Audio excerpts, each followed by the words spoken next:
శ్రీమద్భగవద్గీత రెండవ అధ్యాయము సాంఖ్యయోగము.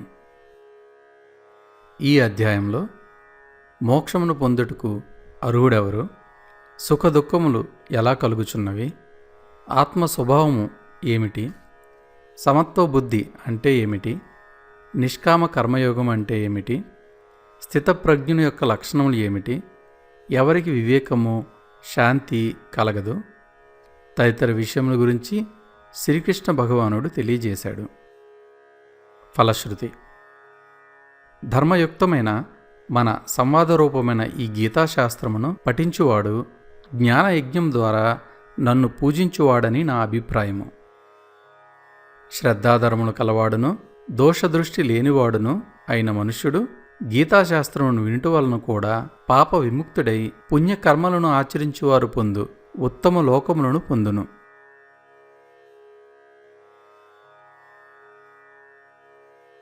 సంజయుడు పలికెను: ఈ విధముగా కరుణాపూరిత హృదయుడైన అర్జునుని కనులలో అశ్రులు నిండియుండెను. అవి అతని వ్యాకులపాటును శోకమును తెలుపుచుండెను. అట్టి అర్జునునితో మధుసూదనుడు ఇట్లనెను: శ్రీ భగవానుడు పలికెను: అర్జున, తగని సమయంలో ఈ మోహం నీకు ఎట్లు దాపరించినది? ఇది శ్రేష్ఠులచే ఆచరింపబడినదియూ కాదు, స్వర్గమును ఇచ్చినదియూ కాదు, కీర్తిని కలిగించున్నదియూ కాదు. పార్థ, పిరికితనమునకు లోను కావద్దు, నీకిది ఉచితము కాదు. ఓ పరంతప, తుచ్చమైన ఈ హృదయ దౌర్బల్యమును వీడి యుద్ధమునకే లెమ్ము. అర్జునుడు పలికెను: మధుసూదన, భీష్మ పితామహుడు ద్రోణాచార్యులు నాకు పూజ్యులు. అట్టి వారిపై రణరంగమును ఎదిరించి బాణములతో ఎట్లు పోరాడగలను? మహానుభావులైన ఈ గురుజనులను చంపకుండా బిచ్చమెత్తుకొని అయినను ఈ లోకమున జీవించుట నాకు శ్రేయస్కరమే. ఏలనన ఈ గురుజనులను చంపినచో రక్తశక్తములైన రాజ్య సంపదలను భోగములను మాత్రమే నేను అనుభవింపవలసి ఉండును కదా. ఈ యుద్ధము చేయుట శ్రేష్టమా లేక చేయకుండుట శ్రేష్టమా అనునది ఎరుగుము. యుద్ధమును వారిని మనము జయింతుమా లేక మనలను వారు జయింతురా అను విషయమును కూడా ఎరుగుము. మనకు ఆత్మీయులైన ధాతరాష్ట్రులే ఇచట మనలను ఎదిరించి నిలిచి ఉన్నారు. పిరికితనమునకు లోనై నా స్వభావమును కోల్పోయి గిలగిల్లాడుచున్నాను. ధర్మాధర్మముల విచక్షణకు దూరమై నా కర్తవ్యమును నిర్ణయించుకొనలేకున్నాను. నాకు నిజముగా శ్రేయస్కరమైన దాన్ని తెలుపుము. నేను నీకు శిష్యుడను, శరణాగతుడను, ఉపదేశింపుము. ఈ శోకము నా ఇంద్రియములను దహించివేయుచున్నది. సిరి సంపదలతో కూడిన తిరుగులేని రాజ్యాధికారం లభించినను, కడకు సురాధిపత్యం లభించినను ఈ శోకదాహం చల్లారునుపాయమును గాంచలేకున్నాను. సంజయుడు పలికెను: ఓ రాజా, ఈ విధముగా పలికిన పిమ్మట అంతర్యామి అయిన శ్రీకృష్ణుడితో గుడాకేశుడైన అర్జునుడు నేను యుద్ధము చేయనే చేయను అని స్పష్టంగా చెప్పి మౌనం వహించెను. ఓ ధృతరాష్ట్ర, ఉభయ సేనల మధ్య శోక సంతప్తుడైన అర్జునుని చూచి శ్రీకృష్ణుడు మందహాసంతో ఇట్లు పలికెను. శ్రీ భగవానుడు పలికెను: ఓ అర్జున, శోకింపదగని వారికి నీవు శోకించుచున్నావు. పైగా పండితుని వలె మాట్లాడుచున్నావు. పండితులైన వారు గతించిన వారి గూర్చిగాని జీవించి ఉన్నవారి గూర్చిగాని శోకింపరు. నీవు గాని నేను గాని ఈ రాజులు గాని ఉండని కాలమే లేదు, ఇక ముందు కూడా మనం ఉండము అను మాటయే లేదు. జీవనుకు ఈ దేహమునందు కౌమారము, యవ్వనము, వార్ధక్యము ఉన్నట్లే మరణించిన పిదప మరి ఒక దేహప్రాప్తి కలుగును. ధీరుడైనవాడు ఈ విషయమున మోహితుడు కాడు. కౌంతేయ, విషయేంద్ర సంయోగం వలన శీతోష్ణములు సుఖదుఖములు కలుగుచున్నవి.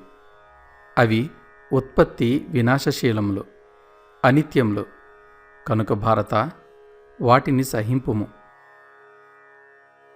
ఏలనన ఓ పురుషశ్రేష్ఠ, ధీరుడైన వాడు సుఖదుఖములను సమానంగా చూచును. అట్టి పురుషుని విషయేంద్రియ సంయోగములు చెలింపజేయజాలవు.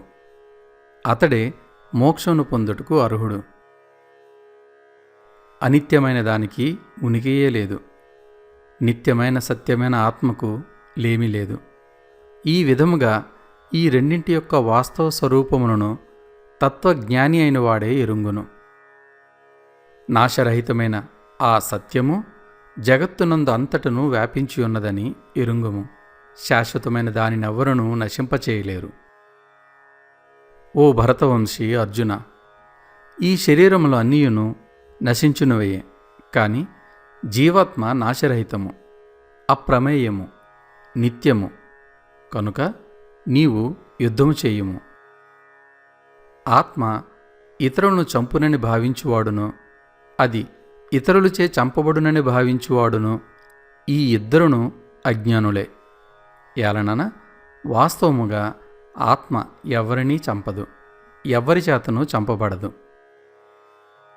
ఈ ఆత్మ ఏ కాలంనందునూ పుట్టదు, గిట్టదు, పుట్టి ఉండునది కాదు. ఇది భావ వికారములు లేనిది, జన్మ లేనిది, నిత్యము, శాశ్వతము, పురాతనము. శరీరము చంపబడినను ఇది చావదు. ఈ ఆత్మ నాశనము లేనిది, నిత్యమైనది, పుట్టుక లేనిది, అక్షయమైనది. ఆత్మను ఈ విధంగా తెలుసుకున్నవాడు ఎవరిని ఎట్లు చంపించును, తాను ఎవరిని ఎట్లు చంపును? మానవుడు జీర్ణ వస్త్రమును త్యజించి నూతన వస్త్రమును ధరించినట్లు జీవాత్మ పాత శరీరమును వీడి నూతన శరీరములను పొందును. ఈ ఆత్మను శస్త్రములు ఛేదింపజాలవు, అగ్ని దహింపజాలదు, నీరు తడుపజాలదు, వాయువు ఆరిపోవునట్లు చేయజాలదు. ఈ ఆత్మ ఛేదించుటకును, దహించుటకును, తడుపుటకును, శోషింపచేయుటకును సాధ్యము కానిది. ఆత్మ నిత్యము, సర్వవ్యాపి, స్థాణువు, అచలము, సనాతనము. ఈ ఆత్మ అవ్యక్తమైనది, అచింత్యము, వికారములు లేనిది.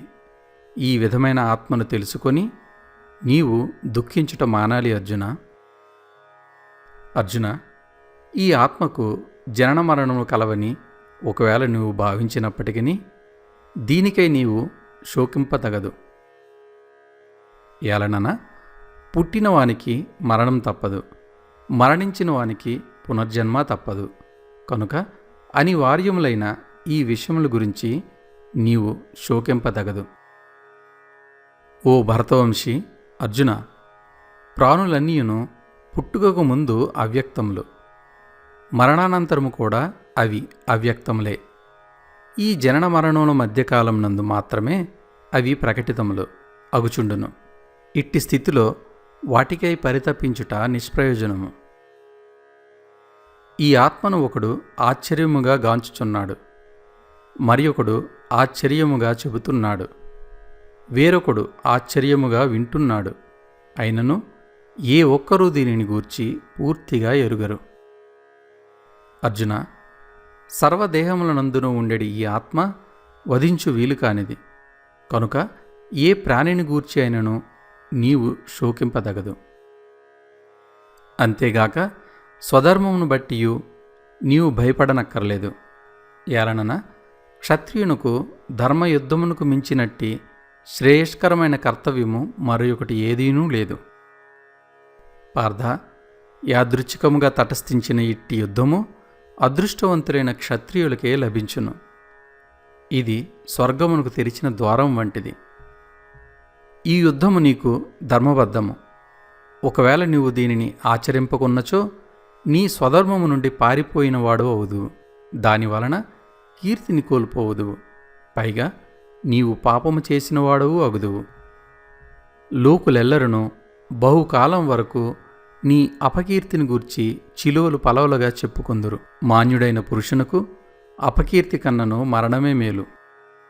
ఈ మహారథుల దృష్టిలో ఇప్పుడు నువ్వు మిక్కిలి మాన్యుడువు. యుద్ధ విముఖుడవైనచో వీరి దృష్టిలో నువ్వు ఎంతో చులకనయ్యదువు. అంతేగాక నీవు పిరికివాడివై యుద్ధం నుండి పారిపోయినట్లు మీరు భావింతురు. నీ శత్రువులు నీ సామర్థ్యమును నిందించుచు నిన్ను గూర్చి పెక్కు అనరాని మాటలను అందురు. అంతకంటే విచారకరమైన విషయం ఏముండును? కౌంతేయ, రణరంగమును మరణించినచో నీకు వీర స్వర్గము ప్రాప్తించును. యుద్ధమును జయించునచో రాజ్యభోగములను అనుభవింపగలవు. కనుక కృతనిశ్చయుడివై యుద్ధమునకు లెమ్ము. జయాపజయములను లాభ నష్టములను సుఖ దుఃఖములను సమానముగా భావించి యుద్ధ సన్నద్ధుడు కమ్ము. అప్పుడు నీకు పాపములు అంటవు.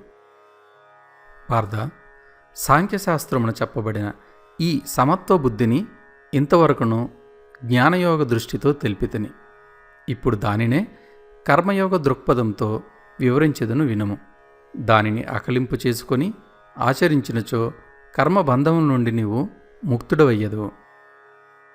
ఈ నిష్కామ కర్మయోగమును ప్రారంభించినచో దీనికి ఎన్నటికి బీజనాశం లేదు. దీనికి విపరీత ఫలితములే ఉండవు. పైగా ఈ కర్మయోగమును ఏ కొంచెం సాధన చేసినను అది జన్మ మృత్యురూప మహాభయము నుండి కాపాడును. కురునందన, ఈ కర్మయోగమునందు నిశ్చయాత్మక బుద్ధి ఒకటియేయుండును. కాని భోగాసక్తులైన వివేకహీనుల బుద్ధులు చంచలములై ఒక దారీ తెన్ను లేక కోరికల వెంట నలువైపులా పరుగులు తీయుచు అనంతములుగా ఉండును. పార్థ, అవివేకులు వేదములయందు ఫలములు చెప్పిడి కర్మలయందే శ్రద్ధ కలిగి ఉంటారు. కామ్యకర్మలే శ్రేష్టములని వాదిస్తారు. స్వర్గాభిలాషులై ఉంటారు. జన్మకర్మ ఫలములను అందించునట్టివి, భోగైశ్వర్యములను సంపాదించుటకు ఉపకరించినట్టివి అగు వివిధ కర్మలను ప్రశంసిస్తూ ఉంటారు. అలాంటి వారి పుష్పిత వాక్కులకు ముగ్ధులై ఎవరు భోగైశ్వర్యాలందు అభిలాష కలిగి ఉందురో అట్టివారికి దైవధ్యానమందు నిశ్చయమైన బుద్ధి ఉండదు. అర్జున, వేదములు సత్వరజస్తమో గుణముల కార్యరూపములైన సమస్త భోగములను గూర్చియు వాటిని పొందుటకే చేయవలసిన సాధనమును గూర్చియు ప్రతిపాదించును. నీవు ఆ భోగములయందు వాటి సాధనల యందును ఆసక్తిని త్యజింపుము. సుఖదుఖాది ద్వంద్వములకు అతీతుడు కమ్ము. నిత్యుడైన పరమాత్మయందే సితుడు కమ్ము. నీ యోగక్షేమముల కొరకై ఆరాటపడవద్దు. అంతఃకరణమును వశంనందుంచుకొనుము. అన్ని వైపులా జలంతో నిండియున్న మహాజలాశయం అందుబాటులోనున్న వానికి చిన్న చిన్న జలాశయముల వల్ల ఎంత ప్రయోజనమో, పరమాత్మ ప్రాప్తినంది పరమానందంను అనుభవించు బ్రహ్మజ్ఞానికి వేదముల వలన అంతియే ప్రయోజనము. కర్మనాచరించుటయందే నీకు అధికారం కలదు, కానీ దాని ఫలముల యందు లేదు. కర్మఫలములకు నీవు హేతువు కారాదు. అలాగని కర్మలను మానుటయందు నీవు ఆసక్తుడు కావలదు. అనగా ఫలాపేక్ష రహితుడవై కర్తవ్య బుద్ధితో కర్మలను ఆచరింపుము. ధనంజయ, యోగస్థితుడువై ఆసక్తిని వీడి సిద్ధి అసిద్ధుల ఎడ సమత్వ భావమును కలిగియుండి కర్తవ్య కర్మలను ఆచరింపుము. ఈ సమత్వ భావమునే యోగమందురు. ధనంజయ, ఈ సమత్వ బుద్ధితో కూడిన నిష్కామ కర్మ కంటే ప్రతిఫలాపేక్షతో కూడిన సకామ కర్మ తక్కువైనది. కాబట్టి నీవు నిష్కామ కర్మమునే ఆశ్రయింపుము. యాలనన ఫలాసక్తితో కర్మలు చేయువారు అత్యంత దీనులు. సమత్వ బుద్ధియుక్తుడైన వాడు పుణ్యపాపములు రెండింటినీ ఈ లోకమునందే త్యజించును. అనగా కర్మఫలములు వానికి అంటవు. కనుక నీవు సమత్వ బుద్ధిరూపయోగమును ఆశ్రయింపము. ఇదియే కర్మాచరణమునందు కౌశలము. అనగా కర్మబంధనము నుండి ముక్తుడగుటకు ఇదియే మార్గము. యాలనన సమబుద్ధియుక్తులైన జ్ఞానులు కర్మఫలములను త్యజించి జనన మరణ బంధముల నుండి ముక్తులయ్యెదురు. అంతేగాక వారు నిర్వికారమైన పరమపదమును పొందుదురు. మోహమనడి ఊబి నుండి పూర్తిగా బయటపడినప్పుడే నీవు వినిన వినబోవు ఇహ పరలోక సంబంధమైన సమస్త భోగముల నుండి వైరాగ్యమును పొందగలవు. నానా విధములైన మాటలను వినుట వలన విచలితమైన నీ బుద్ధి పరమాత్మయందు నిశ్చలముగా స్థిరముగా ఉన్నప్పుడే నీవు ఈ యోగమును పొందగలవు. అనగా నీకు పరమాత్మతో నిత్య సంయోగం ఏర్పడును. అర్జునుడు పలికెను, కేశవ, సమాధిస్థితుడై పరమాత్మ ప్రాప్తినందిన స్థితప్రజ్ఞుని యొక్క లక్షణములేవి? అతడు ఎట్లు భాషించును, ఎట్లు కూర్చును, ఎట్లు నడుచును? శ్రీ భగవానుడు పలికెను, పార్థ, మనస్సునందరి కోరికలన్నీయును పూర్తిగా తొలగిపోయి ఆత్మ ద్వారా ఆత్మయందు సంతుష్టుడైన వానిని స్థితప్రజ్ఞుడని అందురు. దుఃఖములకు కృంగిపోనివాడు, సుఖములకు పొంగిపోనివాడు, అనురాగము, భయము, క్రోధములను వీడినవాడు అయినట్టి మననశీలుడు స్థితప్రజ్ఞుడు అనబడును. దేనియందును మమతాసక్తులు లేనివాడును, అనుకూల పరిస్థితులయందు హర్షము, ప్రతికూల పరిస్థితులయందు ద్వేషము మొదలగు వికారములకు లోను కానివాడును అగు పురుషుడు స్థితప్రజ్ఞుడు అనబడును. తాబేలు తన అంగములను అన్ని వైపుల నుండి లోనికి ముడుచుకున్నట్లుగా ఇంద్రియములను ఇంద్రియార్థముల నుండి అన్ని విధములా ఉపసంహరించుకునిన పురుషుని యొక్క బుద్ధి స్థిరముగా ఉన్నట్లు భావింపవలేను. ఇంద్రియముల ద్వారా విషయములు గ్రహింపని వాని నుండి ఇంద్రియార్థములు మాత్రం వైదొలుగును, కానీ వాటిపై ఆసక్తి మిగిలియుండును. స్థితప్రజ్ఞునకు పరమాత్మ సాక్షాత్కారమైనందువలన వాని నుండి ఆ ఆసక్తి కూడా తొలగిపోవును. కౌంతేయ, ఇంద్రియములు ప్రమదనశీలములు. మనుష్యుడు వాటిని నిగ్రహించుటకు ఎంతగా ప్రయత్నించిననో ఆసక్తి తొలగిపోనంత వరకును అవి అతని మనస్సును ఇంద్రియార్థముల వైపు బలవంతముగా లాగుకొని పోవుచునే ఉండును. యోగయుక్తుడు ఇంద్రియాలను నిగ్రహించి నాయందే ఆసక్తి కలవాడై ఉండాలి. ఎవరి ఇంద్రియాలు నిగ్రహించబడినవో అట్టివాని బుద్ధి స్థిరమైనది. విషయ చింతన చేయు పురుషునకు ఆ విషయములందు ఆసక్తి ఏర్పడును. ఆసక్తి వలన ఆ విషయములు పొందుటకై కోరికలు కలుగును. ఆ కోరికలు తీరనప్పుడు క్రోధము ఏర్పడును.